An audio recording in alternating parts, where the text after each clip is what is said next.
check natin yung USG equals 0.88. Then, check natin yung USCP is 0.8. Then, USGCPI is 0.18. Then, apply. Okay? 0.8. So, your exposure, that is equal to 1.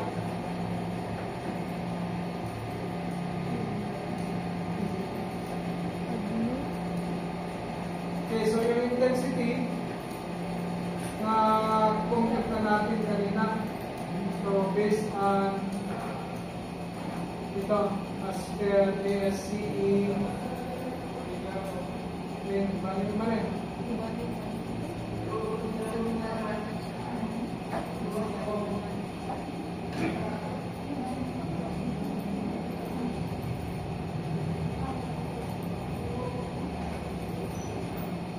Okay, so maglagay na lang tayo ito. I-convert natin yung mga na-calculate natin sa calculation ng pertaining to wind. So, yung height natin, that is from 1 up to 4.5 kung ano dyan. So, from 0 meters. So, yung value natin ng intensity natin, i-compute natin doon. So, halimbawa, ang lumabas is gawin natin assumption na lang ito, pero i-compute tayo ninyo. So, i-assume na lang natin na ang value ng pressure niya dito is siguro mga gawin natin 8.5 kilopascal. Then, at the height of 4.5, pareho lang sila. That is 8.5 kilopascal. Then, ang height natin is from 0 to 5 meters. So, at 6 meters, ang value niya is consider natin na mga 9 kilopascal. Pero ito, that is based on the using of NSCP. So, yan yung gagamitin ninyo. So, i-add natin. The factor natin is 1. Then, add. Tapos, okay, wala na. Okay, exposure, assign to view, assign. Then ito, exposure, assign to view, assign. Then itong type 2 wind. So, add. Okay, so ganun na lang yung gawin natin. Hindi naman yan na-set eh. So, intensity at the height of 0 meters, 8.5. Then 4.5, that is 8.5. Then at the height of 6 meters, that is 9. Then add. Factor 1. Add.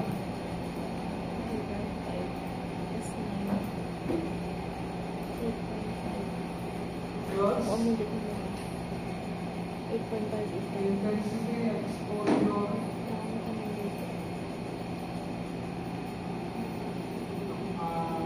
Madoble ito yung exposure na ito.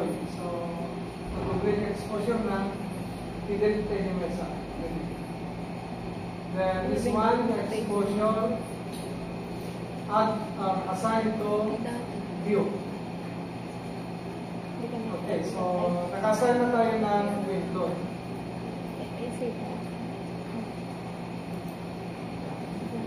Then for the roof load or yung dead load natin,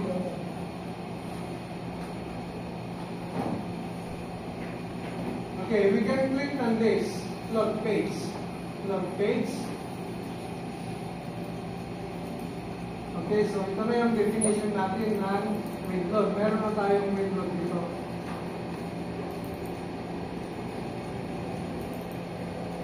Then the next one is with dead load. So, babalik tayo dito sa command. Command. Then loading.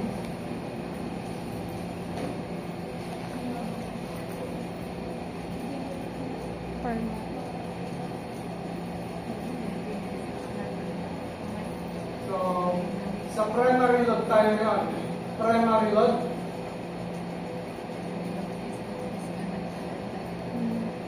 Then we have dead load.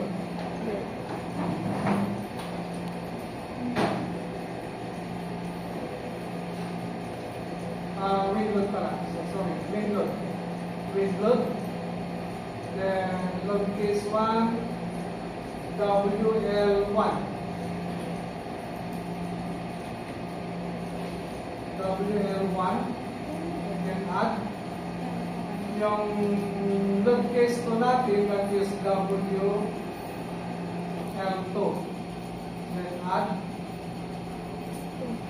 Then load case number 3, that is dead load. Then add. Then load case number 4, rough live load. So rough live load. Then add. Okay, so wala na nakakita lahat. Pero hindi pa natin na assign yung mga load. So let's consider yung wind load. Wind load, then add. So for wind load, we have here wind. Ito yung wind natin. That is wind. Okay, so regular. Okay, so that is for number 1. Then, ayan. Yung face ng wind that is facing along X. So, positive X ito. So, positive X. Kaya yung factor niya is positive 1. Then, i-add natin.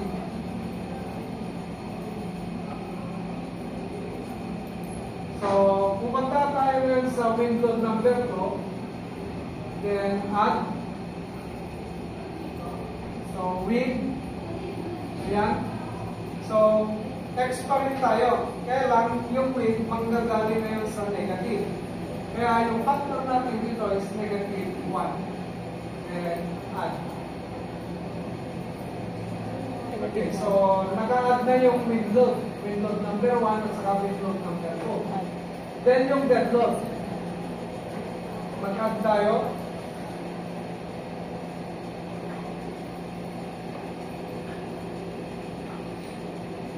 Okay, so ito naman yung dead load natin.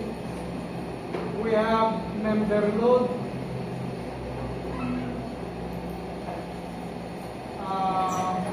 uniform force, concentrated. Okay, ang gagawin natin, since yung load natin, matra-transmit naman yung rough load natin towards the truss. So, we will consider yung ang truss terminus natin andito. That is exactly position of the joint. So, dito natin kukunin ngayon yung load natin. Okay, so the rough load is 0.3 kilopascal multiplied by 1 meter. So ito yung 1 meter natin. That is 0.3 kilopascal, kilonewton per meter square multiplied by 1 meter. That is 0.3 kilonewton per meter. So, yan na yung dead load natin. So, the dead load is 0.3. Okay, so, ang dead load natin is 0.3. So, 0.3. Okay, so we have Gx, Gy, Gz, then that is X, Y, and Z. So, we select Gy. So, meaning Gy, global and Y-axis. Pero pag itong X yung kinuha natin, yung Y naman, that is pertaining to the orientation of the truss. So, yung orientation natin ng truss, ganyan. Dito pa maglulod. Pag PY yung ginamit natin, perpendicular dito, ganyan yung labas niya. So, since dead load tayo, the action of the dead load is downward. Downward yung action niya. And ang gamit natin ngayon is GY. So, GY yung click ninyo. So, click on GY. Then, ayan. We have now D1, D2, and D3. So, D1 is the offset of the load. Tapos D3, meron kang eccentricity. Then, yung dito naman, that is the length of the load. So, pag yung load natin, that is covering all the member, zero lahat ito. Yung D1, D2, and D3, zero lahat yan. Then, we will now check add. Okay. Since yung load natin, that will be loaded on the legs. Tapos, matra-transmit siya ngayon sa truss. Okay, so select yung top view or view from positive Y. Then, select yung dead load. Tapos, i-select natin lahat ito, yung mga per legs. Then, assign to selected view. Assign. The next one is yung rough live load. Rough live load. Then, add tayo. So, rough live load, ganoon din yan. That is also member load. Member load. Tapos, ang rough live load natin, 1 kilopascal. 1 kilopascal multiplied by 1, that is 1 kilonewton per meter. So, 1 ito. Then again, yung load natin, nakaka-cover na lahat yung entire ng member. So, 0 yung mga D1, D2, and D3. Then, check on GY. So, add. Okay, so, click natin yung live load. Then, select all the members or the bearings. Then, assign the selected beams, then assign. Okay, so, nakalog na yung rough live load.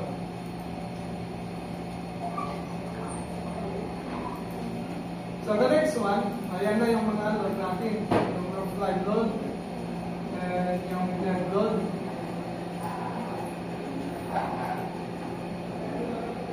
Rough live load.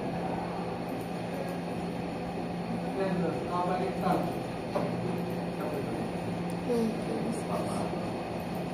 Negative na rin kung magayon. So, anyway, ma-check naman natin yan.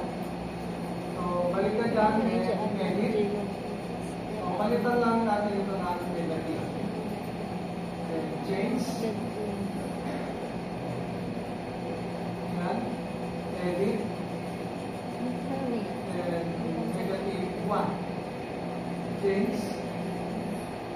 So, yan, napalitan na natin.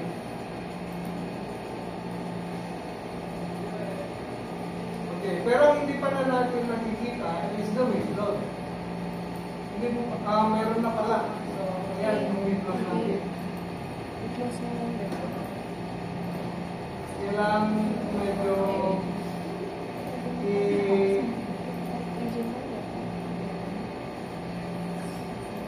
i-scale natin.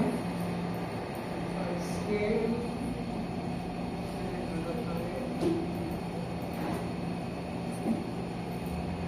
Distance force.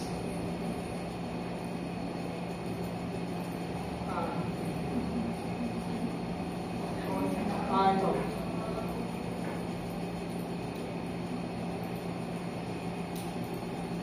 Yan. Okay, so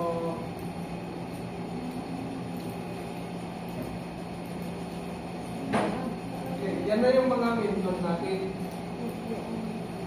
Then, pag gusto mo naman tingnan yung window number 2, ang action niya is this one. Window number 2, ayan.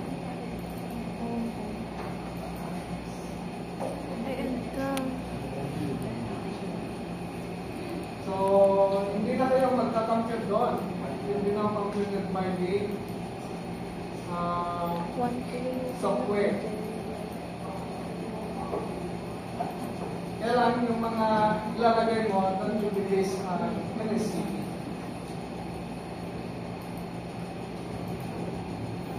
Then let's set up load combination. Mag-load combination tayo. Loading. Then load combination. So, load combination, pwede mo naman gamitin yung automatic load combination. So, pag itong automatic load combination ang i-check natin, magdi-display na lahat yung mga combination doon. That is ACI. So, ACI is American Component Institute. Then, IASC, American Institute of Steel Construction. So, ito yung check natin, AISC.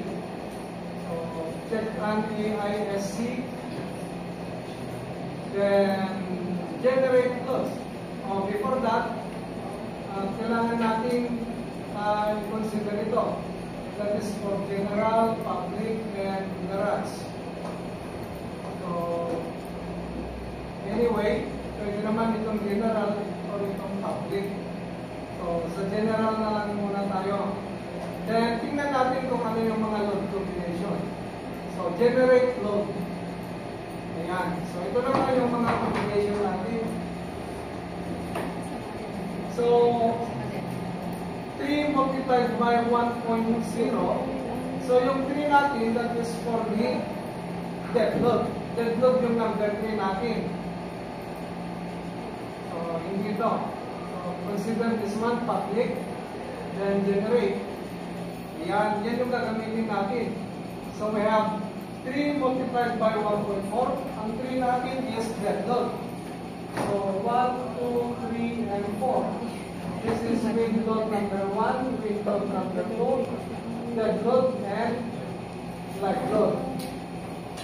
Okay, so nakikita nyo na this patterns to the NSCP. So, yung load number 1 natin, 3 multiplied by 1.4. Dead load multiplied by 1.4. So, yan yung unang combination natin. Then the next one is 3 multiplied by 1.2. So, ang 3 natin, dead load. Then, meron kang 0.5 multiplied by 4. Ang 0.5 natin is multiplied by number 4. And number 4 is light load. Then, the next one is 1.2 multiplied by 3. So, 1.2 dead load. Then, pangalawa, we have 1.2 multiplied by 4. 3 multiplied by 1.2 plus 4 multiplied by 1.6. So, yan yung combination ng dead load and light load. So, 1.2 dead load plus 1.6 light load. Then the other one is 1.2 dead load plus 1.6 live load plus 0.8 wind load number 1. So, ang susunod is 1.2 dead load plus 1.6 live load plus 0.8 with load number 2. Okay, so check natin ngayon kung ano yung kukunin natin dito. So definitely, yung 3 multiplied by 1.4, pasok siya. Then itong 3 multiplied by 1.2, ito yung ipilipat natin sa kabila. Kasi mas malaki yung factor natin sa unang combination. Then let's investigate this one. 3 multiplied by 1.2 multiplied by plus 4 multiplied by 0.5. So hindi ito, kasi mas malaki itong isa. 3 multiplied by 1.2 plus 4 multiplied by 1.6. So lipat natin ito. Then let's investigate this one. 3 multiplied by 1.2 plus 6 multiplied by 1. 4 multiplied by 1.6 plus 1 multiplied by 0.8. Pasok ito, then pasok din ito.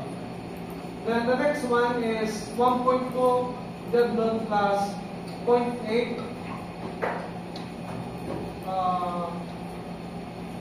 load number 1. So hindi ito pasok kasi mas malaki yung load natin dito sa 3 multiplied by 1.2 plus 4 multiplied by 1.6. So, ilipat natin itong dalawa sa kabila. Then, the next one is this one. Okay, so 1.2 multiplied by 3 plus 4 multiplied by 0.5 plus 1 multiplied by 1.6. Okay, pasok itong dalawa. Then, itong load case number 11, 3 multiplied by 1.2 plus 1 multiplied by 1.6. Pasok din ito. Then, ang hindi pasok is this one. So, ito, ilipat natin sa kabila. So, these are now the combination that we have to consider. So, ito yung mga kukunin natin. Then create repeat load case, then add. Okay, so ingat na yung mga load combination natin. So we can now class this one. Tapos, ang susunod ngayon is perform analysis. So we select yung command, then loading, analysis, type analysis pala, then perform analysis. So, okay. Tapos, you can now analyze. Run analysis, then see.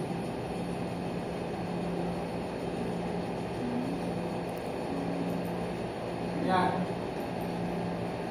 We have now the result of the trust analysis. Halimbawa, kukunin natin kung sino yung malaking force na mag-detect sa trust. Processing tayo. So, yan. Na-select ko na yung trust na gagamitin natin. So, report, demand forces.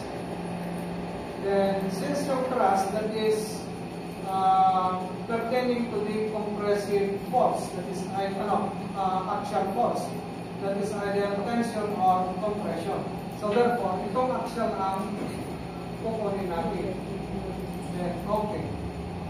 So ito na ngayon yung member na pinakamalaki yung axial force niya. That is 76.934. Then the other one, 76.934. Okay.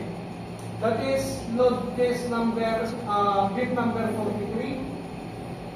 So, tingnan natin kung saan yung bin number 43. Okay, so ito pala yung bin number 43 natin. And that is at the middle thrust. So, yan yung pinaka-maximum na result niya. Okay, so to determine if the force is axial or tension or compression, yan yung nakaselect. Then, pupunta ulit tayo sa report, demand forces, loading. So, tanggalin na natin itong mga primary load. The primary load are the wing load number 1, wing load number 2, dead load, at saka yung roof flight load.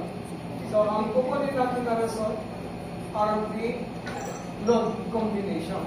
So, ito ngayon yung kukunin natin. Then, okay.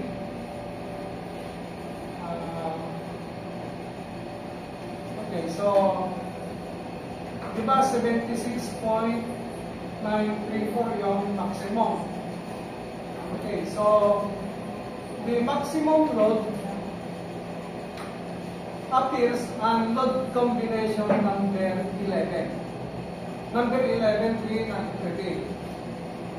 Pero, ano yung type ng load natin doon? Is it axial or is it tension or compression?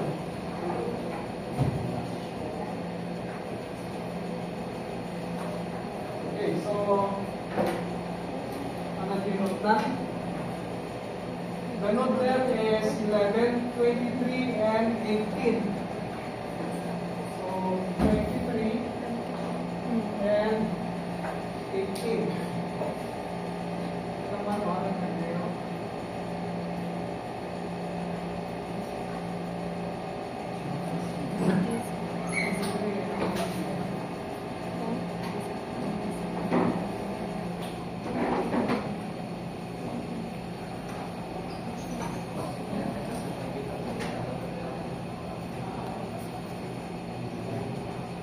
Tama, 23 and 18. So, that's all. Dito number 23, dito number 18. Report.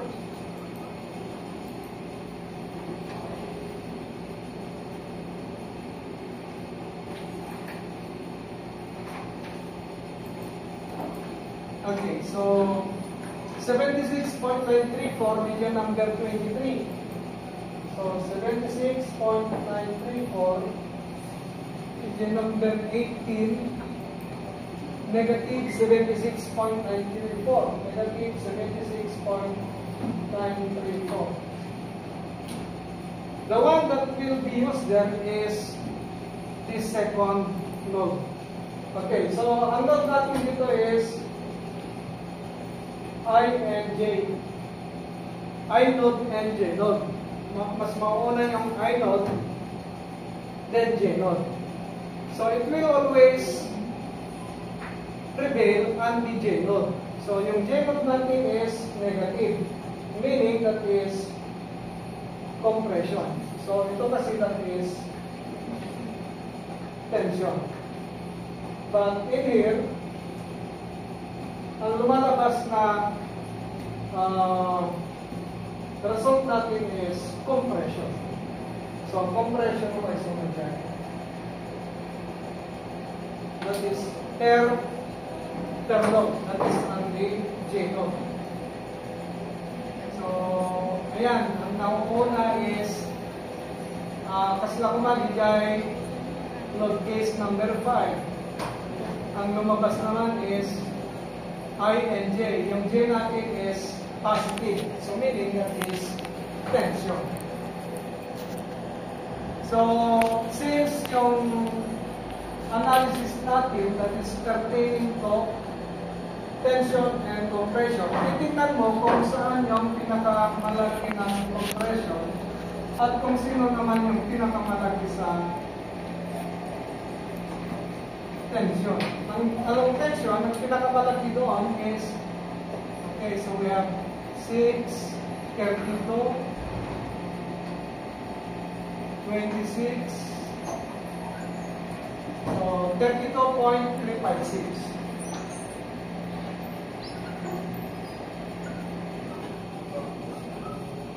So, ito naman yung pinakamalaki sa tension. So, In that case, pag gusto mo siyang i-design ngayon, if we design that, since dalawa yung lumabas, one is in compression, the other one is in tension. So you have to design that both on compression and tension. Okay, so ito na kayo yung design. I think na natin yan na. 11:30. So, 8:30, 11:30. 11:30. Okay, so medyo na eh. I will not discuss yung design. So, sa design naman tayo ngayon.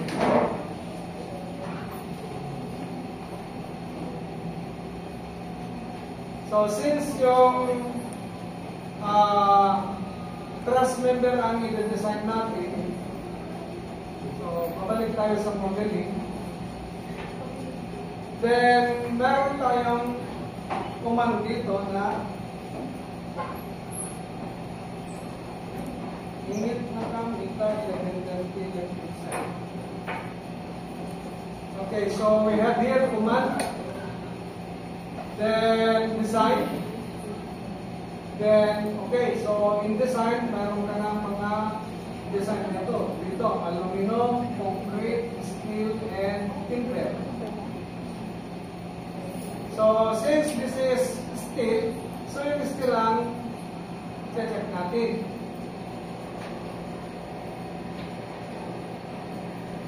Okay, so this one, kukunin na natin yung mga truss members.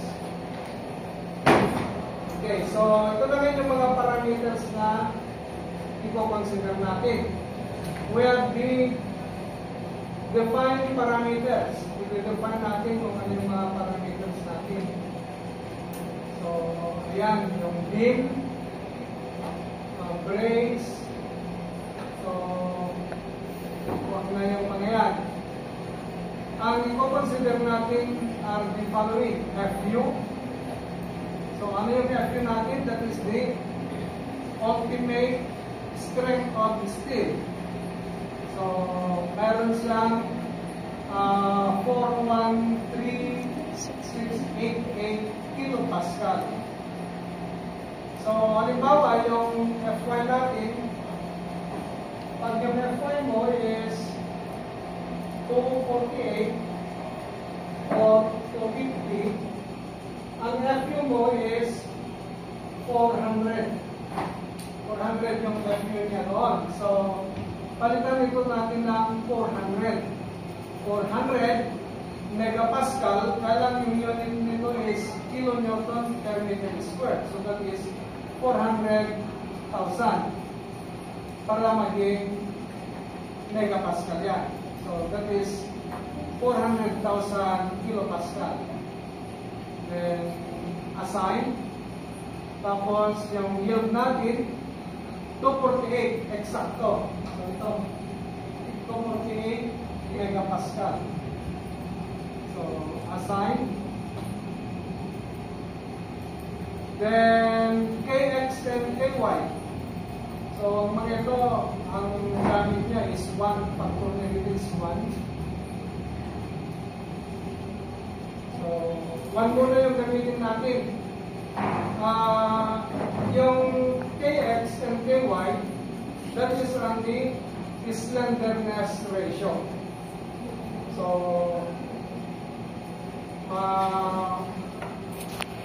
discussion siguro din. Nag-comment ni Jared. Okay, so, on that case, you will able to know kung ano yung mga Kx and Ky. That is this slenderness along x-axis. Yung Ky naman, is slenderness along y-axis. Depende kung ano yung axis mo. Okay, so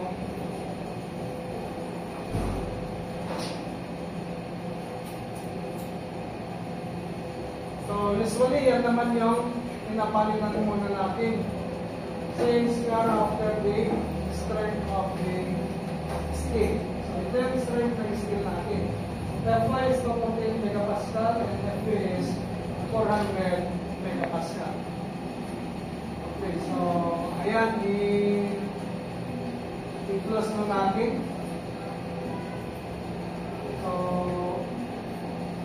naka-select na tayo ng material. Then, pupunta tayo ngayon sa command. So, sa command, before that, ito para balikan natin. Okay, so, ito balikan natin. AISC, ASD, AISC, LRFD. So, since yung mga load factor natin, yan yung mga kinonsider natin, so that is for LRFD. So, check natin yung LRFD. Okay, so, pupunta ulit tayo sa command, then check code. So, check code, i-check niya kung papasya siya o hindi. So, that is just by using the code. Then, yung iba naman, member take off. So, yung member take off, i-quantify niya kung ilang member yung kinakailangan. So, yung select optimize, i-optimize niya. Halimbawa, yung member natin fail. Pag failed yung member, ang lumabas is failed yung member. Ang gagawin mo ngayon is kukunin mo yung optimize. I-optimize mo siya para isa-search niya sa database kung saan siya papasa. Halimbawa, yung section natin na angle 2 angle 2 by 2 by 1/4. Nag-fail ito. So, pag nag-fail siya, and we only use the command na check code, pag bagsak siya, bagsak siya. Pero, pag ginamitan mo ng optimize, i-check niya ngayon yung section na safe siya. So, it will start on the lightest section. So, pag nag-reset ka kasi, you start on the lightest section, going to the heaviest section. So, yan yung procedure ng design. So, the lightest section, sa-select niya ngayon, syempre ito, bagsak na. So, definitely, pag nag-optimize ka, halimbawa, ang lumabas is 2 angle 2 and 1/2 by 2 and 1/2 by 1/4. So, pwede naman iruwanan. Ano mga ligayan? Kasi dito, fail. So, if you use the command optimize, isa-search niya lahat. Then, ito ngayon yung lalabas. Okay, so let's consider yung check code muna tayo. So, under check code, then assign. Okay, so naka-assign na. Close. Then, analyze. Pag nagbago ka ng command, babalik ka ulit sa command na analyze.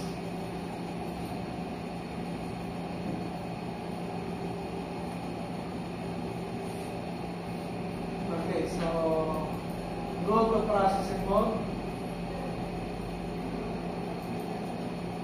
Okay, so again, let's check kung saan yung maximum kanina. So the result, report, trim and process, maximum, actual loading,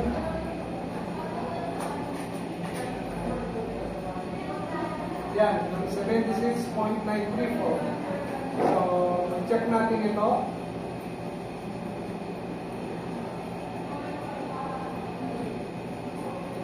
So, yan yung member na nag-create ng maximum actual load. So, let's check kung pasado yung section natin. Okay, so you can double-click the member. Ayan, i-double click mo lang. Tapos, where did the initial section? Yung 20 by 20 by 4. Okay, so tingnan natin kung pasado o hindi. So, we go to steel design. Then, ayan. We have load case number 9. Nag-fail siya sa load case number 9. So, meaning, yung ratio kasi natin, that is 3.16. So, dapat yung ratio mo doon, that is less than or equal to 1. So, dapat yung ratio natin dito is less than or equal to 1.0. So, since the ratio is greater than 1, kaya failed yung lumabas. So, meaning yung section natin na okay. And dito mo malalaman kung ano yung force na or the type of the force, that is tension or compression. So, yung Fx yung tingnan mo. Fx is 68.67993 to compression. So, compression siya. Okay, so since failure siya, babalik ulit tayo dito. Okay, so click on command, then design, steel.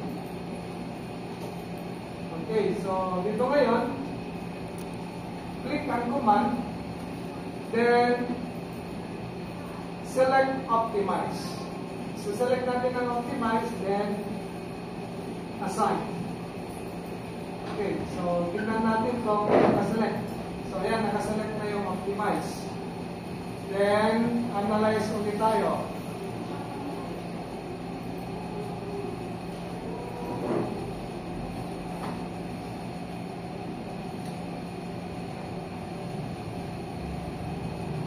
Iba yung asin. Then, install ang tap. So that will take 9 seconds. So, investigate lang. 9 seconds lang di nasa. Okay, so balik tayo dito. Since we know that ito yung maximum natin, then right click natin, right click, then properties. Okay, so you can see that the initial section na ginamit is 2024 LD. So, yun pa rin. But, pag tingnan mo sa design, so sa steel design, napalitan na. Ang section niya ngayon is 80, 40, 10. So, 80, 40, 10 naman yan. And consider that the result now is safe or pass. Tingnan mo yung ratio. The ratio there is 0.9587. So, 0.9587 is less than 1. So, therefore, yan ngayon yung section natin. So, that is the section for this, for our example. And we have here 80 by 40 by 80 or 8 inches by 4 inches by 10. 1 over 16. So 1 over 16. So yun yung pinakagaan. So meaning that is the safest section that we can encounter. Pwede pa naman mag-select, halimbawa, mag-select ka, i-investigate mo kung pasado. Kaya lang dito ngayon, hindi na sila pare-pareho yung lalabas. Okay, so let's consider this. Yung value. So, ito na ngayon. I-check natin. Ang lumabas noon is 80-40-10. Yung isa, 20-23. Then, sa gitna, 20-22. Then, 20-22. 20-23. And 80-40-10. So, meaning, hindi na pare-pareho. So, that will be now up to you to decide kung ano yung gagamitin mo.